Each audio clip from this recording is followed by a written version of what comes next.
श्री स्वामी समर्थ। आज आपण बनवणार आहोत मस्त अशी खिचडी, अगदी साधी सोपी आणि टेस्टला एकदम भन्नाट। चला तर मग रेसिपीला सुरुवात करूयात। तर सर्वप्रथम मी इथे घेतलेले आहे टोमॅटो, एक कांदा कट करून घेतलेला आहे, एक मोठा बटाटाही कट केलेला आहे।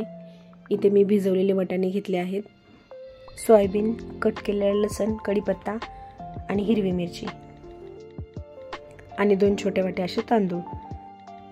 तर इथे सोयाबीन आपण याच्यामध्ये पाणी टाकून ठेवणार आहोत, म्हणजे ती फोडणी देईपर्यंत भिजते व्यवस्थित। तर ही साईडला ठेवूयात। एका कुकरमध्ये तेल टाकून त्यामध्ये जिरे टाकलेले आहेत। जिरे व्यवस्थित भाजल्यानंतर त्याच्यामध्ये मोहरी टाकायची, कट केलेली हिरवी मिरची टाकूयात। हिरवी मिरची व्यवस्थित भाजू द्यायची तेलामध्ये। हिरवी मिरची भाजल्यानंतर त्यामध्ये आपण कांदा टाकणार आहोत। आता तुम्ही ते बघू शकता, मी लसणाचे एकदम बारीक बारीक तुकडे करून घेतलेले आहेत।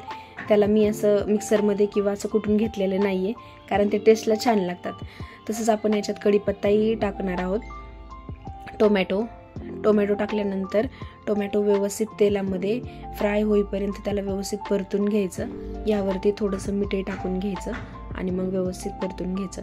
थोडा वेळ झाकण ठेवल्यानंतर टोमॅटो मस्त असे त्याच्यामध्ये मिक्स होतात। थोडा वेळ झाकून ठेवायच्या आधी आपण ह्याच्यामध्ये हळद आणि गरम मसाला टाकून घेणार आहोत। तर मी इथे हळद टाकत आहे, त्यानंतर थोडासा गरम मसालाही टाकत आहे याच्यामध्ये। तर हे मी मुलांसाठी बनवत आहे, त्याच्यामुळं थोडंसं तिखट कमी केलेलं आहे। मिरच्याही मी बघितलं असतील की कमी घेतलेल्या आहेत, तुम्ही जास्त घेऊ शकता तुमच्या आवडीनुसार। तर मी इथं गरम मसाला आणि हळद टाकून घेतलेली आहे। हे व्यवस्थित मिक्स करूयात। आता यामध्ये थोडंसं मीठ टाकायचं आणि हे झाकून ठेवायचं। हे मस्त असं त्याच्यामध्ये मिक्स होऊन जाते।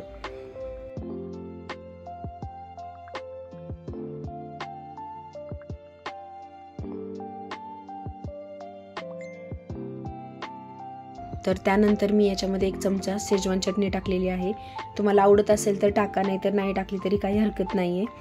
तर मी हेही मिक्स करून घेते आणि त्याच्यामध्ये आता आपण कट केलेले बटाटे टाकणार आहोत। कट केलेले बटाटे टाकल्यानंतर ते व्यवस्थित सर्व एकत्र करून घ्यायचं।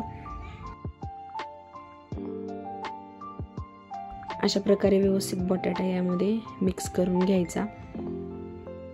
अशाच मस्त मस्त रेसिपीसाठी प्रतीक्षाज रेसिपीला नक्की सबस्क्राईब करा। व्यवस्थित असा बटाटा परतून झालेला आहे, याला तेलही सुटलेलं आहे। यामध्ये आपण आता वाटाणे टाकणार आहोत। वाटाणे टाकल्यानंतर आपण जी मगाशी भिजवून ठेवली होती सोयाबीन, ती पण आपण यामध्ये टाकणार आहोत।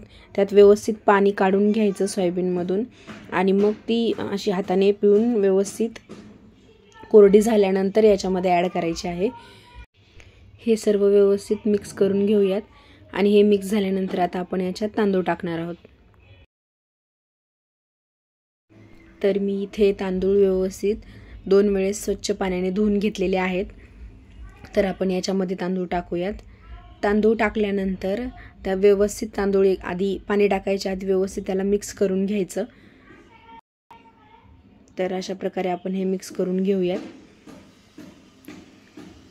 तांदूळ व्यवस्थित मिक्स केल्यानंतर आपण याच्यामध्ये पाणी टाकणार आहोत। तर अशा प्रकारे मी याच्यामध्ये पाणी टाकलेलं आहे।